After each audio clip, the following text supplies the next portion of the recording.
میرا نام مہرین ہے۔ میرا تعلق ایک امیر گھرانے سے ہے اور میں کالج میں پڑھتی ہوں۔ میں بچپن سے ہی اپنے چاچو کی بہت لاڈلی تھی۔ زیادہ تر میں انہی کے ساتھ رہتی تھی۔ کبھی چاچو کی گود میں بیٹھ جاتی، کبھی ان کی چھاتی پر سو جاتی۔ یوں میرا لگاؤ امی ابو سے زیادہ چاچو چاچی کے ساتھ تھا۔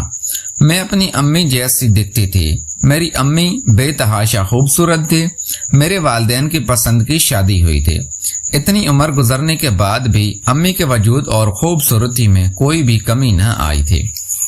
ان کا خوبصورت اور گورا وجود آج بھی ابو کو اتنا ہی پسند تھا جتنا ان کی شادی سے پہلے وہ امی سے پیار کرتے تھے۔ ابو کا ان کے بغیر ایک منٹ گزرا نہیں ہوتا تھا۔ وہ آفس سے آتے ہی امی کے پاس بیٹھ جاتے اور خوب سکون حاصل کرتے، کیونکہ ہمارا گھرانہ پڑھے لکھے ہونے کی وجہ سے ان سب باتوں کو چھپ چھپ کر کرنا ٹھیک نہیں سمجھا جاتا تھا، اور کھلے دل سے امی سے اپنے احساسات کا اظہار کرتے تھے۔ کبھی کبھی تو میرے سامنے ہی شروع ہو جاتے، کبھی ان کے بالوں میں انگلیاں پھیرتے، کبھی ان کا ہاتھ پکڑ کر انہیں خود سے جدا نہ ہونے دیتے، کیونکہ اب میں جوان ہو چکی تھی۔ میرا وجود بھی اب نمایاں ہونے لگا تھا۔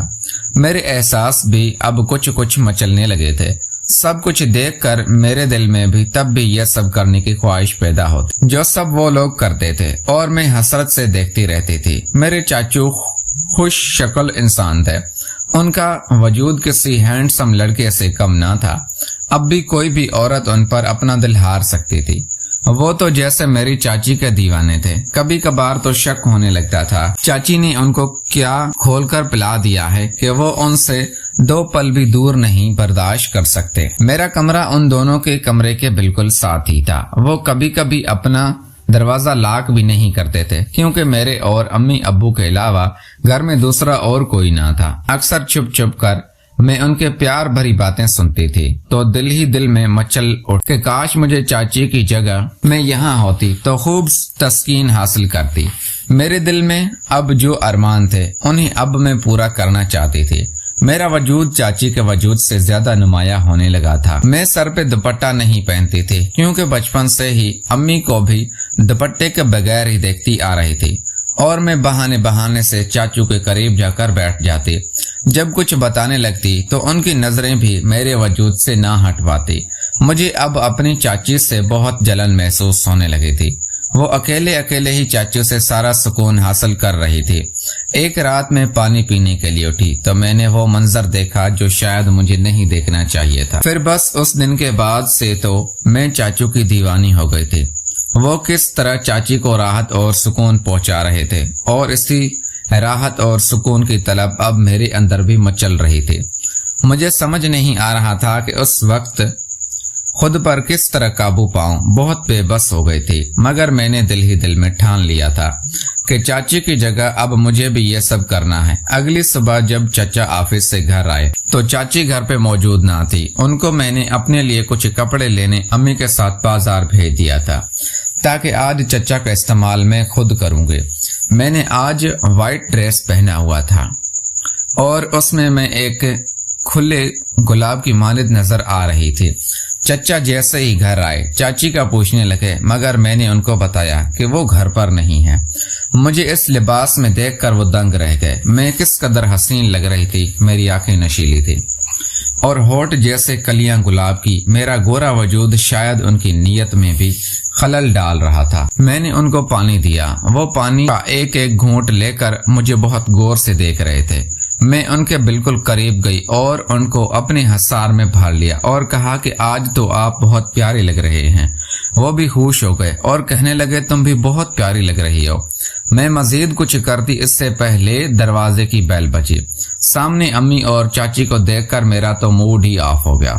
میں جلدی سے اپنے کمرے میں چلی آئی، اور میرا مقصد تو ناکام ہو گیا تھا، مگر میرے اندر بے چینی بڑھ گئی تھی، اور میں کیسے بھی کر کے خود کو سکون دینا چاہتی تھی۔ مگر میں نے کتنی مشکل سے یہ پلان بنایا تھا۔ پھر کچھ سوچنے کے بعد مجھے خیال آیا کہ میں یہ کام رات کے وقت آسانی سے کر سکتی ہوں، جس کے لیے مجھے چاچی کے بستر پر جانا ہوگا، جیسے چاچو کو لگے کہ وہ چاچی ہی ہیں اور وہ دل کھول کر مجھ سے لطف اندوز ہو۔ رات کو کھانے پر میں بس چاچو کو حسرت بھری نگاہوں سے دیکھ رہی تھی۔ مجھے کچھ بھی اچھا نہیں لگ رہا تھا. میں بے صبری سے اس پل کا انتظار کرنے لگی تھی، مگر یہ کرنا بھی بہت مشکل تھا اور میں چاہتی تھی کہ سلسلہ جلد شروع ہو جائے. مجھ سے اب بالکل بھی نہیں رہا جا رہا تھا. صبح جب چاچو آفس کے لیے تیار ہو رہے تھے تو میں ان کے کمرے میں چلی گئی. چاچی معمول کے مطابق کچن میں مصروف تھی. میں موقع پا کر ان کے پاس چلی گئی. چاچیا مسکرا کر مجھے دیکھا. کیا بات ہے میری جان، اتنا سویرے کیسے اٹھ گئی؟ ان کے اس لہجے نے آج میرے اندر جو قیامت مچا دی تھی وہ بس میں جانتی تھی. میں جلدی سے ان کے پاس چلی گئی اور ان کی نائٹی سیٹ کرنے لگے. کچھ نہیں چاہتی ہوں، آپ کی یاد آ رہی تھی. میں نے افسردہ سے لہجے میں ان کو بولا. اب میں خود کو نہیں روک پا رہی تھی. جو قیامت میرے اندر دوڑ رہی تھی. چچا نے پھر سے ایک بار میرا چہرہ اٹھا کر مجھے دیکھا. اتنے میں چچی آ گئی اور ناشتے پر بلانے لگی. چاچی کو بھی مجھے ان کے کمرے میں اس طرح چاچو کے ساتھ دیکھ کر بہت حیرت ہوئی، مگر وہ خاموش رہی. وہ کسی بھی طرح کا سوال کرنے سے گھبرا گئی تھی اور چپ چاپ ناشتہ کرنے لگے. میں نے محسوس کیا کہ مجھے اس طرح چاچو سے ملتا دیکھ کر ان کا موڈ تھوڑا عجیب ہو گیا تھا.